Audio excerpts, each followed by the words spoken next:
Welcome to Prodigal, the podcast, where we discuss inspiring stories of self-discovery and transformation. Join your host, Don Jackson, and his dynamic co-host, Big Sean, as they lead you through captivating conversations, all designed to ignite your spirit and broaden your horizons. Whether you're on a journey of personal growth or simply enjoy staying up to date on the latest in culture, you've made the right choice. Get ready to be inspired, entertained, and enlightened. This is Prodigal, the podcast. And how did you live here? How did you afford this house? What you doing in this neighborhood? Yeah, been there, done all that. Yeah. You have to go into a whole new space. And here's the thing is like, think about it. We just finished Biden, who was older white gentleman, right? We're about to enter into Trump. I'm going to tell you right now, Kamala Harris was okay. You didn't want to put Michelle Obama in that position, right? And Michelle didn't want to do the position, but it was proven. There was this guy that I listened to. He was with the CIA, and he talked about this where he strategically knew, and I sit there and listen to the interview. Now he uses his CIA abilities to help people in business. And he strategically knew, he said, there's one person, because he's dealing with information, dealing with understanding information and understanding people and how to move people and make people believe certain things. And so he said, one person that can manipulate this crowd, Michelle Obama. And that's Michelle Obama. And the thing is if you look at her history, if you look at her knowledge and understanding the system, and I mean, like, let's unqualify her. Let's just say, since ain't nobody else qualified, let's unqualify her. That's what you do. You know what I'm saying? He's 34, having felony ass, bitch ass, motherfucker. You know? I'll tell you this. Here's what I want to do. Just like I told people that was like, oh, Biden, and and they would complain about Biden. You know what? I said, despite of what Trump is, what Trump represents, I'm going to use this moment knowing that how I am to do better in this era than any era of my life literally is leaning in, leading on, tapping in, tuning in, and turning on to a whole nother level of what it means to be human being, what it means to be connected or spiritual. You better, because if we don't, if we feed into what he's delivering, I promise you, it will drive you in utter sane, and then it'll put you into this negative energy. And then once you get into that negative energy, shit around you will start not going well. When it's like, I want to use this moment because I think it's necessarily, sad as it sounds, but I think it might be a little necessary for certain elements or aspects of our country, especially those people that are just like, yeah. And they be like, oh, wait a minute. Exactly. Wait a minute. Like consciousness, bow. Like now I have to live with this idea. Like he did what? Wait. Oh, and now all of a sudden they either one have to shift, but a lot of times what happens, people will not necessarily go insane, but they'll have just moments in their life where they can't deal with it. No different than people deconstructing, because we're going to have a lot of people. There's so many people leaving the church. The more people you get to leave the church, the more people in a way that allows them to have spiritual autonomy or independence. So that means I get to know who I am independently, spiritually, because God is an individual to every individual. It is not a one thing. We're more oneness as each other than it is our ideals or concepts of God. Right. We go to church so we can agree with each other to feel good about the decision we're going to make for the rest of the day. But check this out. Put your thumb up again like that. I want to put your thumb up. Now, how does your computer just come up with that thumb emoji? That probably has to do with it. It's the software. Oh, there you go. Yeah. I was watching Sports Center, Kirk Herbstreit. They had him, Dan Orlovsky or whatever. He was doing the heart emojis and all that good stuff and all the hearts. Yeah. How do you do that? He's a mystic, man. He's magical. Is that what that is? Mysticism is something that is funny when I'm doing that is like, so basically there's something within the software that is looking at me and it's actually saying, hey, whenever I see this, Right. I'm going to. Well, I don't I'm know going what to do. software. I need to have some of that software. I don't know. Yeah. I don't, honestly, I'm just wondering, like, I know I have it hooked up to this particular box here. I got this. I'm using a pretty big camera too. Tell me something real quick on your relationship, you guys' relationship, your relationship with Don, in terms of him. He's got the prodigal, and I believe that the prodigal podcast, right? Leaving church and finding God was his book. That's what we're on. Tell me about a little bit about your story about you growing up and your, the belief system that you grew up with. Oh, well, a little about myself. Well, I'm from Tulsa. I grew up in Tulsa. I'm from a little small town outside of Tulsa. But I came in, and if you're talking about Oral Roberts and all that good stuff, I was the first Black to go to Victory Christian School. So, wow, are you serious? I'm dead serious. So, wow, back in those days, Billy Joe Doherty and all them folks, they loved them some Big Sean. Yeah, I can believe it. And so Oral Roberts was kind of like, I used to call him Grandpa. Wow. I went to, like I said, I went to Memorial and then went to Victory and then went back to Memorial.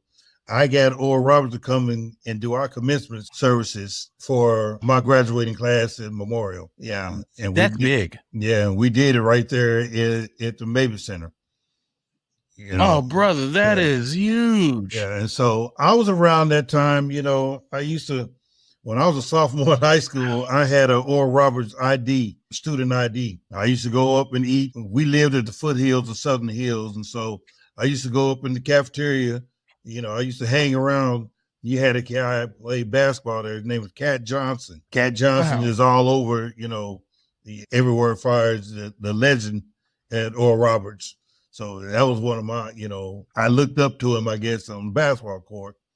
And shoot, I had the girls at ORU. I had everything but the dorm room, but I was in the dorm rooms. Yeah, I was breaking the curfew with everybody. Shit. Back in them days, Oral Roberts had all of South Tulsa on lock. That they didn't even have the Walmart over there. He didn't want anything to be a distraction to kids moving to Tulsa and being there on campus. But yeah, I was a kid from Tulsa and I had the car. And so I'd come up and, it ain't nothing for me to have a car full of folks and we going to wherever, making their little runs and stuff. There wasn't no liquor stores around that area at all. So I'd drive all the way out to North Tulsa, over to the Glass House, so they can get them some liquor. Wow, what a story. But I think it's really neat that you were around being the first Black to go to Victory Bible. No. Oh, Victory Christian School. Yeah, the high school, which is now, they got them from Oral Roberts. But back then we were in a car dealership, 41st and Sheridan, where the Sam's Club is now. That used to be my high school. Wow. Did they recruit? How did you end up at Victory Christian School? Well, my mom and I attended Victory Christian Church. We went to church there. Okay. But I played basketball and one of my neighbors was the assistant basketball coach. And so you used to see me coming up and down this driveway, bouncing my ball, walking to and from the park to play. And he asked, "Are you any good with that?" Of course I am. Won't you come and just hang out with my team? And finding out that he was a coach and this and that or whatever. And I was like, okay, sure. And of course, I was a little Black boy out there with all the rest of these little white kids and doing stuff that the white kids were like, oh, wow. And I promise you, if you remember the movie Finding Forrester, you remember that? Remember when he had to go to the private school and there was one Black kid that was there before him that all the white kids just stopped to watch them. Yeah. That was my story at Victory. long time ago. Yeah. But yeah, well, we want to get back into that right now, but we really want to talk about what's going on with you and what is it that what do you hope that your viewers take away from finding Why Trump? And what is it that you single-handedly can you do to make Black folks more aware of the bullshit that we are getting ready to go through, and your story had to be told, and how to get people to support your story, if you will, because I know it's hard as a Black man, as an entrepreneur, as a promoter, and all these other things in our lives. It's hard to convince Black people that you ain't here to hurt them, you ain't trying to steal from them, and you bringing good news. How do you do that? And that's the reason why we go to church, because that I was about to say, brother, I mean, that nigga standing in the pulpit, he coming with some mighty lies this week to get you to understand something about why you need to come up with this Bentley payment. I mean, we've been doing church for so long that it makes it real difficult for us not to, people been talking to me about quasi-pastoring. And it's like, I think it's a joke in the sense that it's like, oh my God, I don't want to be no pastor. But I would run a conscious center, and I would be more of a spiritual director type of person, meaning that you still have some of the elements, because that's what we know. That's the constructs we have been branded with for centuries. And so therefore it makes it real easier or how palatable. I did counsel and coach people all the time, and they're just like, how do I not seem like some crystal loving witch? It's kind of like by not being that. Mm-hmm. So the thing is like with us Black folks, it is very difficult. The film, I think, would be able to shed some light. And then as the other episodes come in, I think it's just, brother, it's like if we can get one person to watch it, and honestly, I would say white person. Black people can go, stand, march, shout, scream, and do all that stuff, and we might move the needle a little bit. But when one white person comes over and they say, hey, I got these quilts and these blankets, and we could weave these blankets up and put directions on the blankets and the quilts, and we'll put them on our porch. And when you guys move throughout I was driving in Pine Bluff, Arkansas, and I was driving up from Pine Bluff and all through. You guys probably been throughout Arkansas. You see all that. Yeah. And man, being on this spiritual journey and being able to use plant-based medicines and things, even if you're not on it and experiencing it, you still have, your brain does different things. And I'm literally driving 80, 90 miles an hour down the highway, and my ancestors are like, this is how we had to, they're showing me like, this is how. And I'm like, your timelines. This is what they experienced. This is how we had to get from one place to another, trying to get away, trying to go towards certain areas, and we're trying to move south or move north, right? And I was able to really fully grasp and think about the Underground Railroad. And it was the abolitionists, right? It was and I'm not saying it was just them, but it's what's moving within them amongst the masses of the people. Amazing Grace, how sweet the sound, save a wretch like me. That was a song from a slaver that was like, had this Damascus kind of experience that was all of a sudden woken up to say, look at what you're doing wrong. And so I believe 100%, brother, I believe 100%. It sounds crazy as hell, but this thing is deeply spiritual, and it has a really connection to our consciousness and higher consciousness. Being able to watch this movie hopefully just adds a little bit more awareness, where I'm like, okay, I've seen it. I'm able to see it. But more importantly, like I say, if you have someone that's white that turns around and watches it, and then they say, you know what? I'm standing up, and I'm standing with these people, right? I'm standing with these people. All of a sudden, now you have a synergy, and you have a certain level of unity, right? You have a certain level of collective consciousness. Well, it ain't right until it goes white. Until we get somebody white to stand up or to say something, then, and that's always. And if we as our own people stand up and say something against the system, then we have to be militant, or we're disruptive, or we're the bad seed.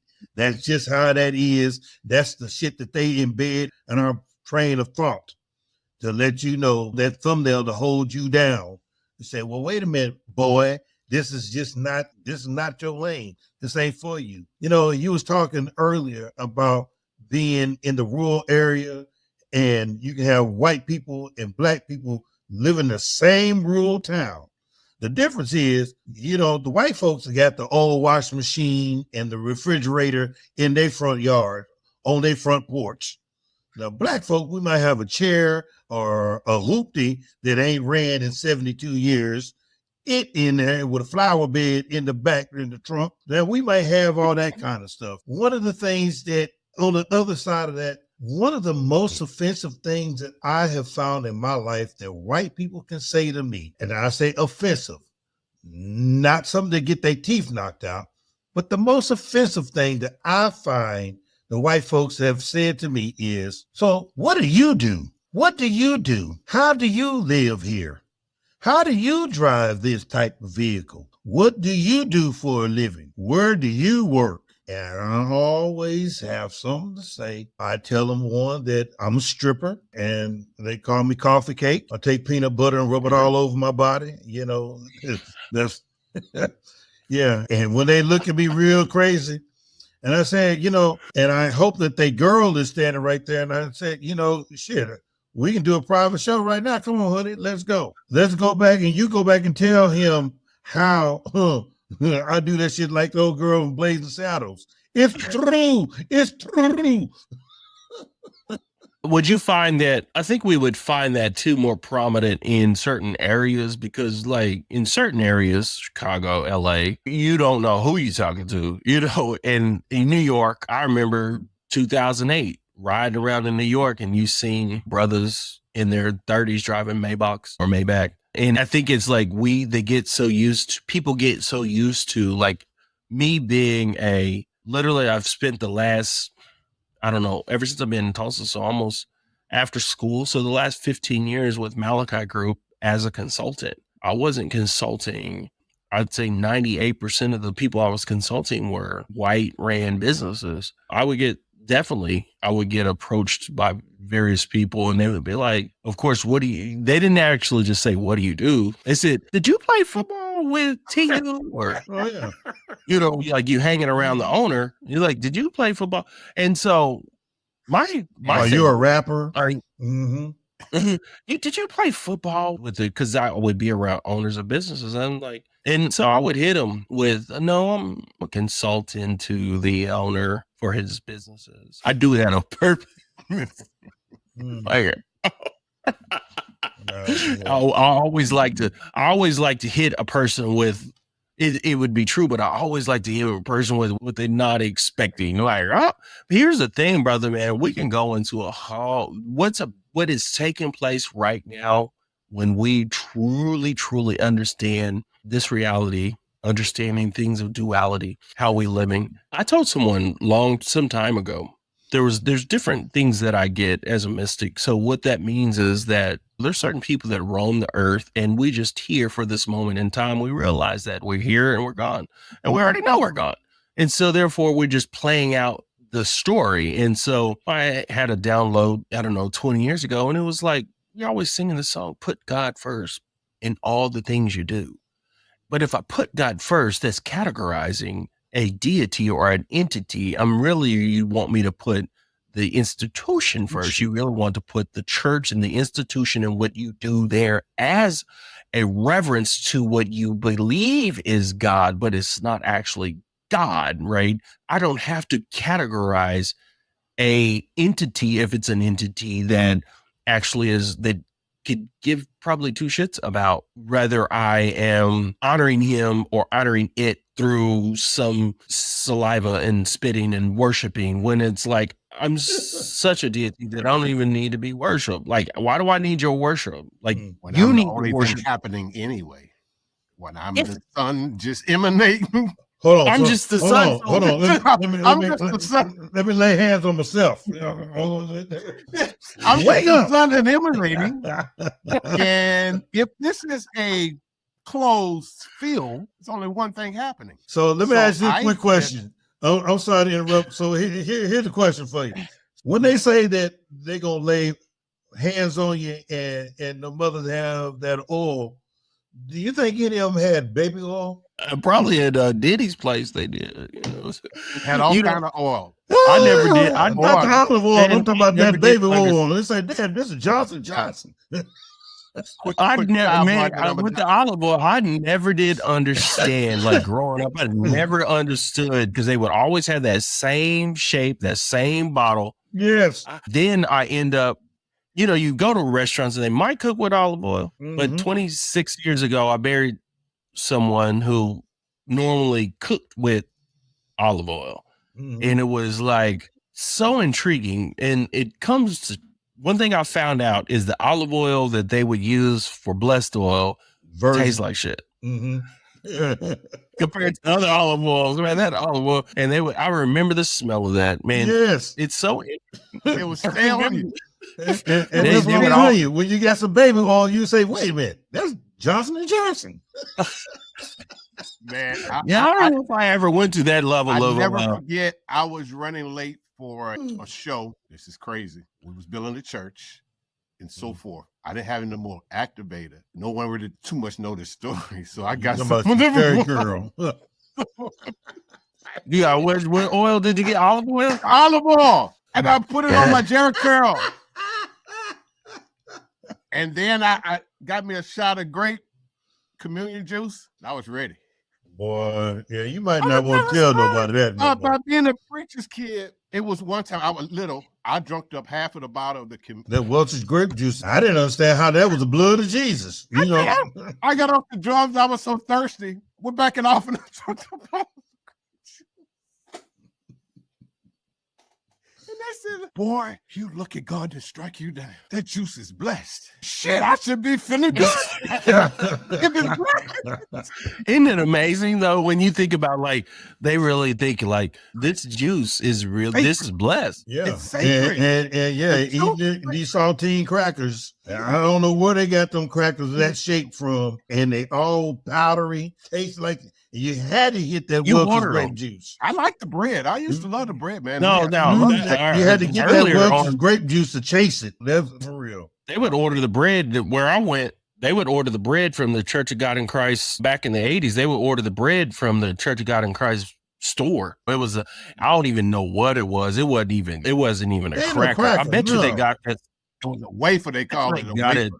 It was like, it's more small, and it was like he said, it was like powdery. And I think, honestly, what people don't know is like we were so closely related in terms of the ecclesia was related to Catholicism. And so all of their ecclesia comes from Catholicism. And I'm not talking about like the way they did it, but I'm talking more about the robes. Like you weren't allowed to buy those robes. Right. Like you weren't allowed to have that stuff.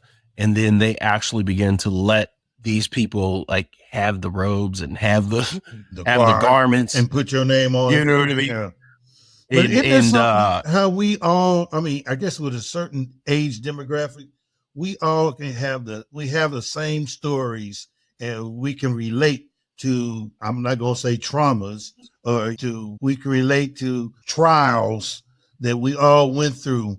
But the crazy thing is, at the end of the day, everything you experience, if you messed up, there were always that threat of you gonna get it, you gonna be in trouble, and you don't run in God's house, you don't play with God, God gonna strike you down, and all this good stuff. I grew up scared as a Christian. I didn't know what I'm supposed to do. End times? Did you grow up with the end times? Oh, of course. Did you ever see did it ever get too red outside where you man, I remember being in stores or being different places in my house, and I'd be looking around the house like, oh my God, there was somebody in times, like Jesus came back. All I can do is I remember it was a time where I used to pray that Jesus would kill her now.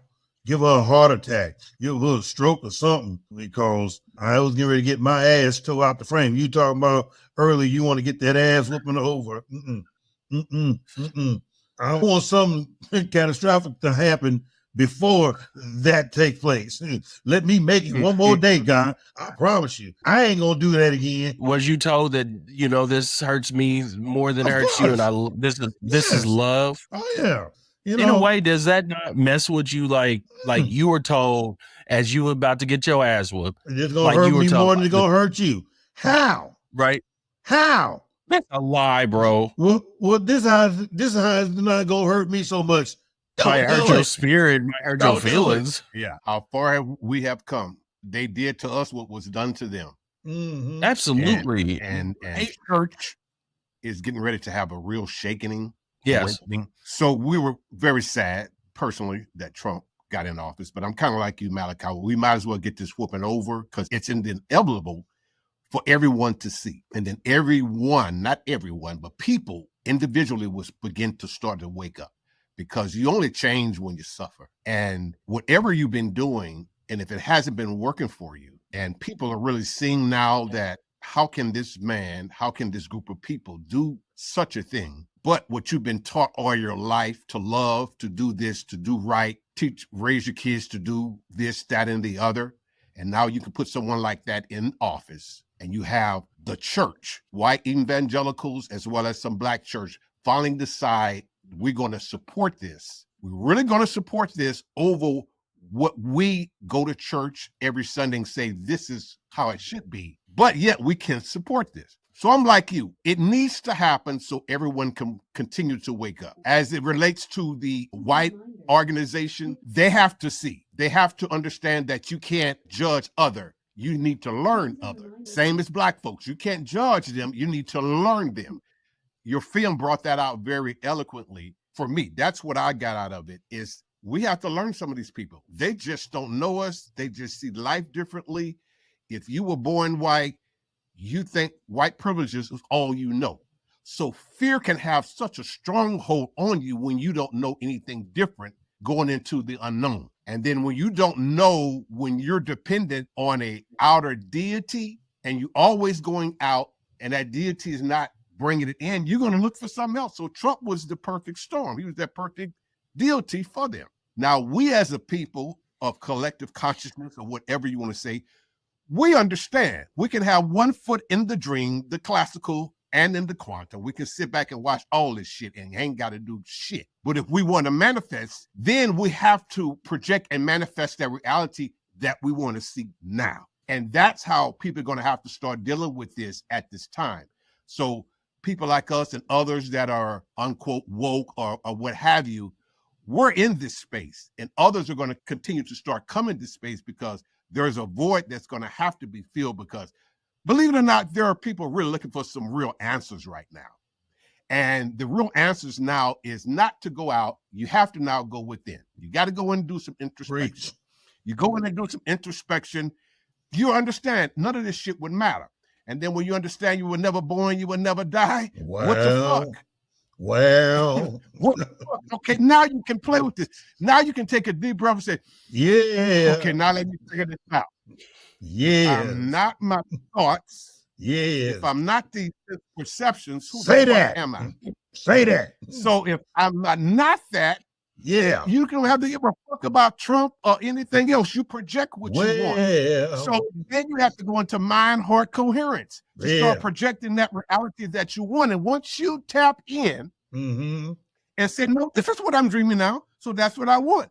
Once you lock in, now gratefulness is that anchor. Gratefulness is time warps space. Yeah. It holds it. It holds what you project. It holds it now. And it starts to come in manifestation. At that point, all you got to do is be gratefulness and enjoy the journey, my brother. We're going to ride. And the key is the unknown. Just go with the journey and the unknown. We God don't is know. always trying to do something new. He's just continuing. Yeah. Space-time is expanding. The dream is expanding. Get big, Lord. It ain't going to stop.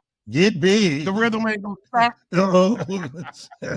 Don't stop till you get enough. Man. I love it. Don't stop. That's what I got out of that. That's what I got. Vibrating that most people, a lot of us don't understand that even though you're going through, frequency is frequency. If you want to think about God as anything, think about it as a frequency. And so that, what I mean by that, not to be all woo-woo or out there, it's kind of like, if you hear a frequency that is annoying, that is, oh my God, what bothers us more than anything, or an individual, because Trump don't even bother me anymore. Right. But Trump is a frequency. His ideology, his mind, his thought, his process, it is actually a frequency. And it's like, okay, good. It is what it is. I'm going to take this moment to shift. It's a practice. Don't get it twisted. It's a practice, because you could be in that moment and this is like, wait a minute, time out. Like, we can do this a little different. All of us in this thing right here, strapped up if we need to be. Most people around Oklahoma, Kansas, like, we grew up around guns. I mean, we don't just like a. Boy, don't make me pull out the closet. Don't make me go to the closet. I'm saying, it's a tool, right? But at the same essence and things that I understand today, brother, there's going to be more people that are multimillionaires, not necessarily related to just benefiting from Trump being in office, but being able to rise to a frequency that it didn't matter if Trump was in office or who was in office. Because if you don't rise to that frequency of understanding that, if you think about it, he got 4 years, he could do a lot of damage, but who becomes a multimillionaire and build businesses and organizations and institutions like we're doing, and in the process to make the world a better place, and have content and information and things that they are able to have and hold and be able to use? That's not just a 4-year thing. We're talking 40 years, right? We're talking, We're trying to do something that goes so far beyond. And that's one of the things that talk to about us as far as just Americans in general. We think about today, and we think about what we can do today, what we can have today. And I'm like, man, I've been on this trajectory for quite a long time, but whenever it comes to coaching, whenever it comes to developing the whole nother understanding level of consciousness and content and all these things, I think that's only been really a 2020 in terms of me personally online with the life coaching, and then taking over Carlton Pearson's expanded consciousness concepts that we worked on. That stuff is like still fairly new in the sense of me actively pushing it and being out there. He's only been gone for literally a year last week. And so my thing is like, I know clear as day that over the next 4 years, we can build what we have going on right now. And you know what? It's like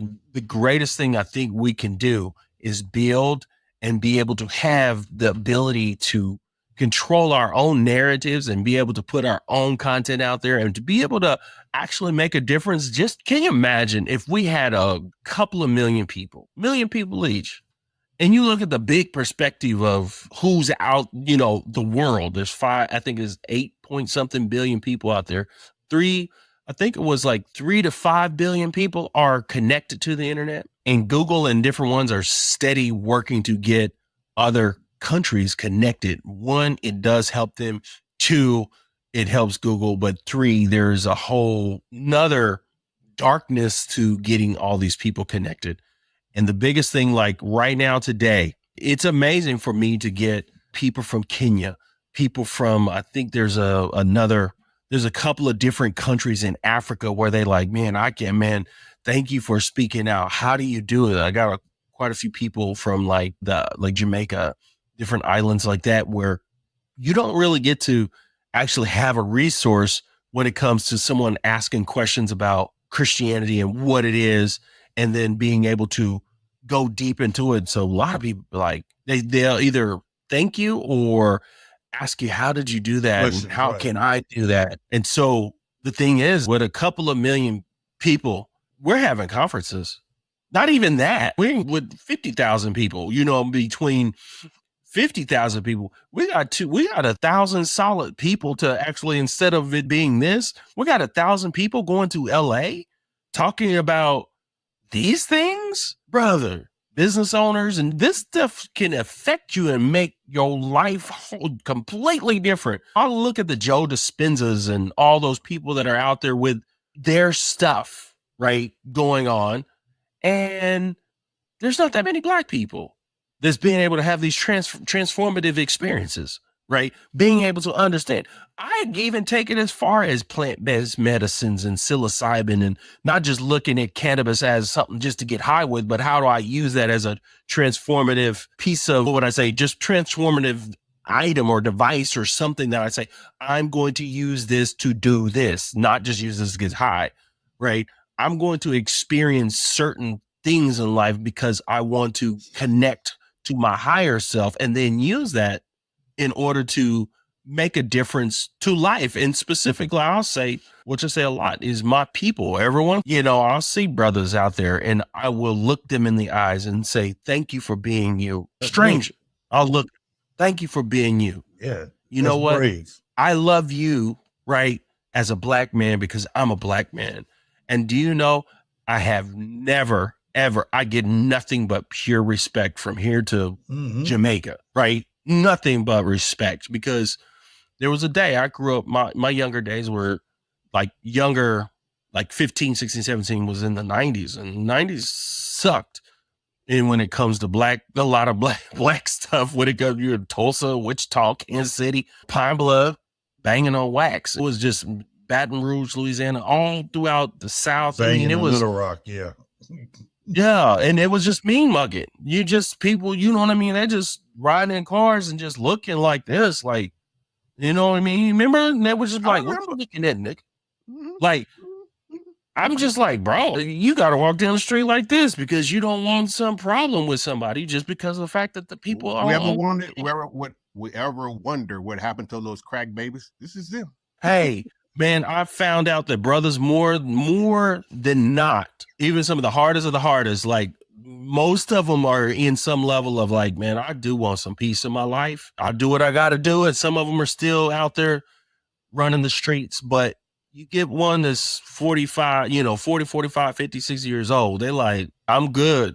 And to me, we're in a beautiful moment where a lot of brothers specifically want to understand expanded consciousness without being so, I love him and I talk about him all the time, but without being too Billy Carson, if you know who I'm talking about. I like Billy, but being able to connect to us and being able to connect to who we are, getting on the basic levels of understanding manifestation, understanding of what it means to go within, to go without, understanding like some basic concepts of being able to understand who you are, God within you.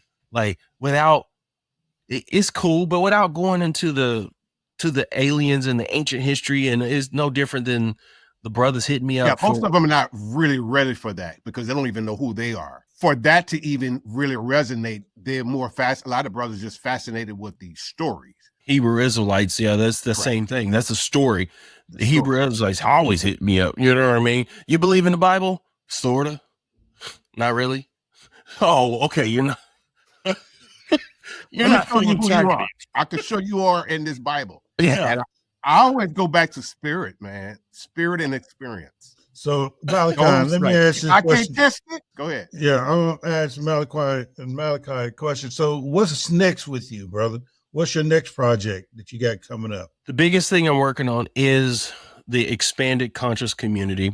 And that's a community of communities. So in other words, like, of course, within the expanded conscious community, which I go live every Thursday at 8:30 with guests.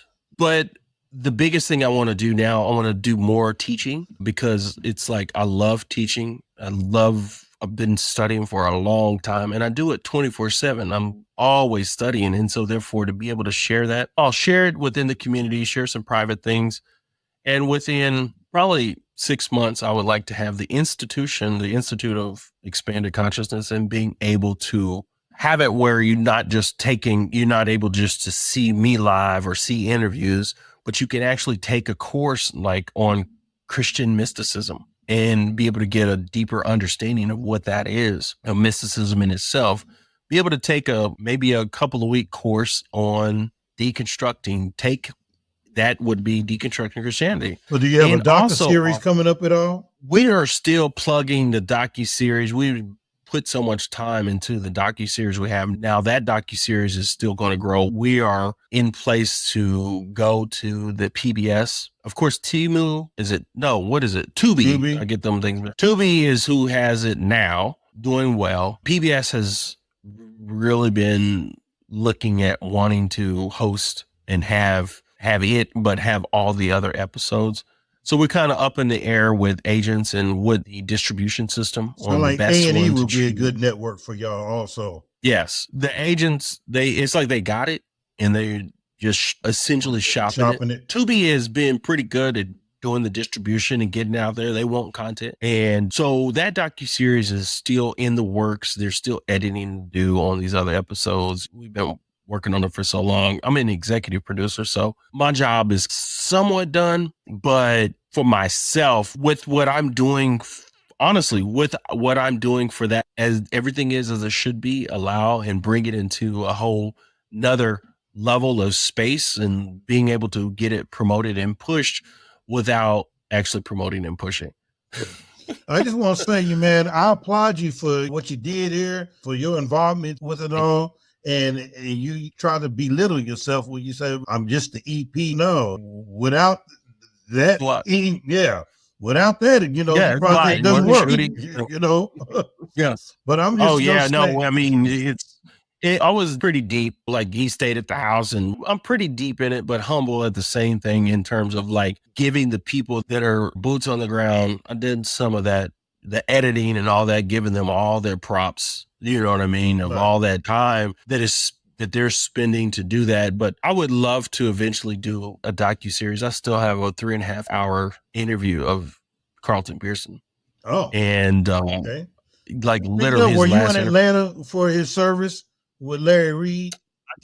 I just did all the ones that were here in Tulsa. But of course, familiar. Yeah, we went down for those services. Oh, okay, gotcha. Yeah, we were down there kicking it, trying to see the turn up, see what was going to happen.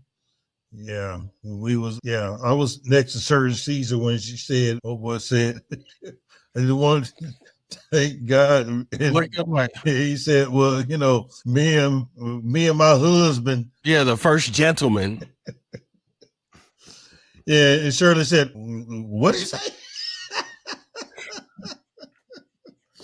Anyway, man, I'm going to, I want to encourage all of you putting them thumbs up and stuff again. I get you. It's been real. Yeah. It's been real, man. We didn't kept you 2 hours here and we could talk another 4 it won't even crack an egg. Right. Because I want to bring you back and do an interview when we're not just talking about this particular documentary, Why Trump, because you're definitely a brother of such depth and knowledge in a lot of ways. And I just love your journey. And I've been able to have work with Wayman Tisdale.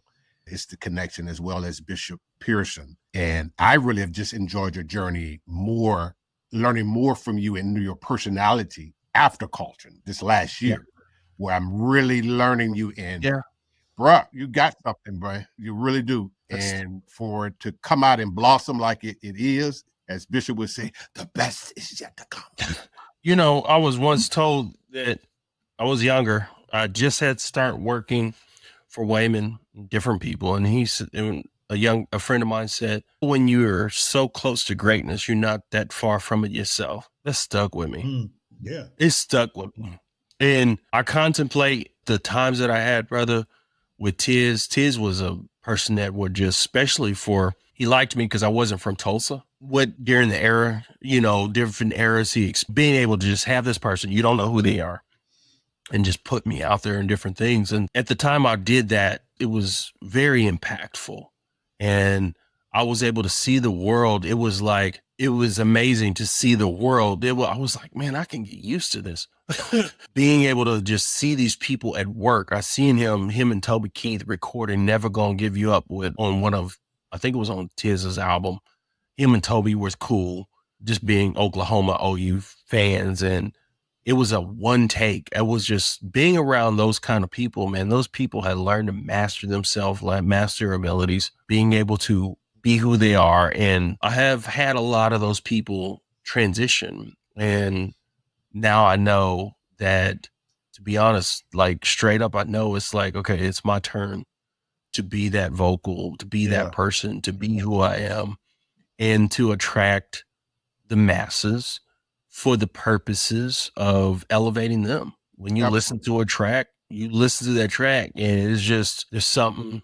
I just listened to that new Kendrick Lamar, and it was like, I was mixed, but at the same time, I'm hearing him and I'm knowing and understanding hip hop. I'm like, yeah, this guy's different. He's different, but he's original. Like, he's different, but he's original. He reminds me of Tupac. It reminds me of all these different people that had stories. You know, I don't just have hip hop that I'm talking about my car. Like, I got something to get off my chest, this experience. And so with us, I think with what we have, with what I'm doing, we are standing on giants. You know what I'm saying? Like, we're standing on some giants, and I believe we have to believe in ourselves and go for it. And ultimately, man, it's like to make a difference, especially coming from where we come from. You know, he was talking about Billy Joe, and I just remember, like, I liked Billy Joe. I liked his heart. Like, that was one thing that was different about Billy Joe with his preaching. Like, he might have drank a lot of the Kool-Aid, but he still had a heart. Mm-hmm. And because there's so many people that they're really into it for the fame and the fortune and everything else. So instead of us, all three of us are prime suspects to be in ministry. 100%. Prime. Like, we would be chosen picks. Yeah, they always told me from growing up, this is what I'm supposed to be doing. I'm supposed to be in ministry. But I'm going to tell you something. You took me from pessimistic and turned me optimistic, because when we first started out with this thing, I was like, all right, Don, who is this cat you got coming on here? He talking about all this Trump shit. And then I had to go and watch the show itself. And I'm telling you, for an hour and a half, it's a good watch. And I'm encouraging all of our viewers to go out and check you out. Check out your story on Why Trump. You know, now when your users start going up, all right, and they start ding, ding, ding, ding, and them dollar signs start rolling in, don't forget about your boys. You know what I'm talking about? Love it. Don't forget about, hey, you know, bring it to the altar. You know what I'm saying? But you know, I've always said, I want my Bentley white. You know what I'm talking about? I want a ghost. You know what I'm saying? I want it white. And I appreciate you. You like the ghost? Yeah. I you see, I try to keep it white. You talking about? Yeah. Yeah, I know what you're talking about. I know. Yeah. I know exactly what you're talking about. Okay. Well, yeah. But I'm just saying, I am honored to be able to say that, hey, I know this dude, and I'll be in Tulsa tomorrow, and I'm going to bring something to you. Yes, sir. I'm going to bless you with something tomorrow when I get out there for this weekend. Yeah. I'm going to help your story out. Number. Okay, right. We gonna get it together. But Brother Don, what you got to say, brother? Well, man, we have kept this gentleman way more than we would have liked. We didn't even discuss the time. That's how generous he has been. Yeah. He didn't say, Don, no, I got an hour. I got whatever. This man gave me 2 hours of his time. Love it. And I just want to thank you, audience. Want to thank you, Malachi, for all that you're doing. Dude, 2020, 25, God's going to blow your mind. You're going to blow your own mind. And I can't wait for the retreats and things that we have here at Prodigal Plan to bring you in as a guest speaker. And I can't wait for us to collaborate on some retreats and other things that we both talked about coming up in the future. That feels good. Any closing words? Man, that feels so good. Wow, it feels wonderful, man. When we can be there and I can just witness it, and we seeing it right now. Big Sean, we got Big Sean. He got his Bentley. Right, that's it. So you want me rolling, dog? It's already done. We're gonna get Sean that Bentley, that white one. Mm-hmm. This Bentley, yeah. He said a ghost. That's a Rolls Royce. Rolls Royce ghost. Yeah, you see this here, and put that on the license plate. You hear me? Yeah, that's gonna go on the license plate. Yeah. Ladies and gentlemen, you've been listening to Prodigal, the podcast. I am your host, Don Jackson. Co-host, Big Sean. Sean, any little closing words before we get out of here? Man, today was a good day. That's all I can say. It might have started out a little shaky and cold here in Dallas, but hey, today was a good day. I appreciate this young brother. I want y'all to go out and stand up with this young brother, because I know from over these past couple of hours, I've learned that he's a cat that will definitely stand with you. And I just thank you, brother, from the bottom of my heart for being who you are. We need you. We need you. We need you. We need you. I want you to hear that. We need you. We need you, brother. And I thank you for being diligent and being obedient to what it is this maker, God, has placed you into this lane. We need you. And don't you ever forget that. We need you. All right. All right. Thank you. Malachi, how can the audience get a hold of you? Social media? Yes, everything. All social medias, Instagram, Snapchat, you name it. What's the other one? TikTok, the main one, Instagram, Facebook. And that's all Life Coach Malachi. You type in Life Coach Malachi, you will find me everywhere. You type in Malachi Gross on Google. Literally, I have littered a trail over the last 15 years of all sorts of different material on the internet. Thursday, 8:30, I either have guests or do personal teachings. I've been doing a lot of teachings on that day. And so you can go check those out on Facebook and on YouTube. And expanded consciousness is what I'm about, brother. Amen. Absolutely. Appreciate you guys. Appreciate your words. Appreciate your words. 100%, Big Sean. Yes, sir. And you do know what Yeah. that means, especially as a black man. Oh, trust me. I'm just waiting to see the harvest. And with the harvest, I'm telling you, I want a white ghost. I'm telling you. Ladies and gentlemen, once again, you've been listening to Prodigal. Thank you. Thank you, Malachi. Until next time, Prodigal, the podcast. Thank you for tuning in to Prodigal, the podcast. We hope today's episode inspired you to embrace your own journey of self-discovery and transformation. Don't forget to follow us on social media and subscribe to the podcast so you never miss an episode. Join us again next time as we continue to explore the ever-evolving world of culture with your hosts, Don Jackson and Big Sean. Until then, keep discovering, keep transforming, and keep being the amazing person you are.